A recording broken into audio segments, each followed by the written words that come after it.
وەک ێریشên leşkerî niha çêbûye yani niha yoxuntiyê wê zêdetir bûye ev tiştek berbiçave û em dibînin di milê fikrî de êrişê wê ev bi avabûnê şûreşê de dest pê kiriye û heya niha ye milê fikrî de êrişên ku çê dibin ev destpêkê me dît biriya artêşê de biriya artêşê azad êrişê çêbû piştî Cebhet-ı Nusra bû piştî wê Daeş hata avakirin ji her du yani wekî Cebhet-ı Nusra û artêşa azad tevlî hevdû hata çêkirin û Daişekî nû ji me re derxistin bi aynî zihniyet ama hinekî pisporbûnê wan hebû piştî di Kobanê de zate herkes jî dizane Daeş hata şikênandin wekî fikir yan de jî wekî milê fîzîkî de em bêjin hatin şikênandin û hatin sînûrdarkirin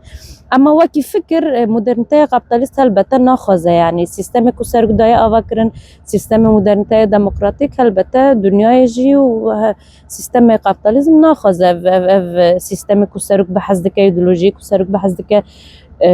belav bibe an de jî nûjen bibe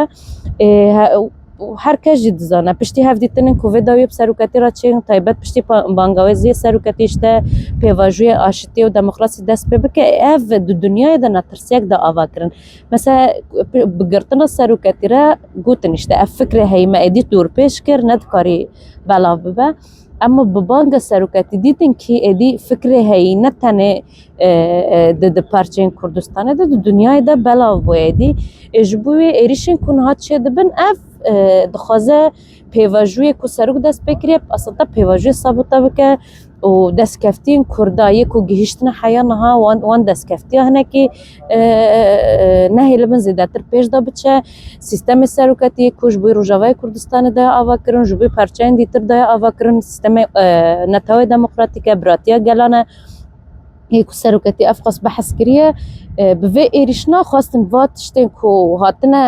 gavên mezin ku hatine avêtin bi van êrişina xwastin vê gavana paş da bavêjin wekî herkes dizane mesela Kurd ne tenê niha di dîrokê de jî çi qas xastiye hem ji bo gelên dîtir hem ji bo gelên Kurd pêşketinan çê bikin rizgariyên gela dest pê bikin fikrên heyî an de jî desthilatdariyê heyî zihniyetê heyî bi fikrekî nûjen kî bikaribin wan bertaraf bikin û nû da ava bikin êriş hatine çêkirin lê herkes jî dizane çi dibe bila bibe jî ti carî ne hatine ew kirin yani ne dikariye fikrê heyî bitepsînin û ne dikariye îradeyê gelê Kurd jî bin pê bikin helbete bi taybet wekî jin di nava vê şûreşê de di nava vê civakê me Kurd de rol û misyonê ku niha dileyîzin erkê ku niha dileyîzin ev ji bo bangê seroketî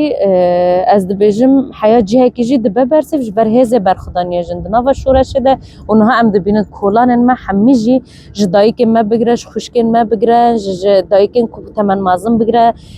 ku herkes sîleh rakiriye dixwazin xakê xwe biparêzin çi jî dibe bila be êrîş dibe çê bibe dibe berdewam jî bibe dibe bisekne jî ama em gerek vê jî bizanin mesela êrişê ku niha çêbûye dibe bi şeklekî çekdarî be ama esas hemberî fikre fikrê serok çi dibe bila bibe sal jî derbas bibim helbete nayê tepsandin û nayê tepsandin ji ber zarokên me zarokên heyî di nava şûreşê de mezin bûne tu nikarî va ji xeyalên zarok an ji bîranînên wan zarokna tu nebike yani em hemî jî biçin zarokên heyî li pê me derbikevin ew ê rojekê va çêrokên heyî va bîranînên heyî behes bikin û ji bo wê jî ew ê her Kurd ew ê her berxwedaniya Kurda ew ê her berxwedaniyên rometê ku hatin meşandin ew ê her zindî bimîne di nava civakê de mesela şer çêbû dibe pir ciha de ji bo em bikaribin gelê xwe biparêzin ji bo xwîn rijandin daha zêdetir neyê çêkirin ser çepemeniya xuya dike ser ragihandina û ser sosyal medya xuya dike çawa êdî hovêtiyê wan dide nîşandan ser jêkirin çê dibin hinek kes hene êdî dilê wan derdixin çavê wan yani hovêtiyên heyî çê dibe ji bo wê jî ême ciyê ku em niha lê û li Kurd jî dibe bila bibe êrîş bi çi awayî dibe bila bibe bêçêkirin hêzê berxwedaniyê me hêzên ku em niha ji milletê xwe digirin hêzê ku em ji seroketî û ji fikra seroketî digirin çi dibe ew bila bibe jî em ê li ber xwe bidin û em ê yani dervayî berxwedaniyê jî em riyekî me dîtir nîne جبر ایریش کوچه دبت تدی نکاری بیج ولی از به دیالوگ از به نکتشتا چاره سر بکم یعنی در وی برخدانی تو چاره سریه که منی نه که ام و دوزه هی دوزه کرد دوزه نتاوی دموکراتیم بگی جنسری و شخص دنها دبد چپره که دم جی خادگرن ده جه که ده تپه که ده آن خطه که ده جی خادگرن حیاج دست مواره جهاز مزیدت جهاز کومه سروکتی گرتیه جهاز کومه شهید می شیخ مسعود گرتن جهاز کومه جن می برخودری کو کزیه وان ایرو تنجه کرن او کی پروپاگاندا یکی لسر تکرن جن می کو بینایت ده هاتن آوتن بوه هزی عمل ور برخابدن و کسک جن کار درباس به یعنی درباس بینک جهبه اول سر جنازه مرا و صد درباس به ام نه هلن وسا بکن یعنی وکی شخص بریارداری ما او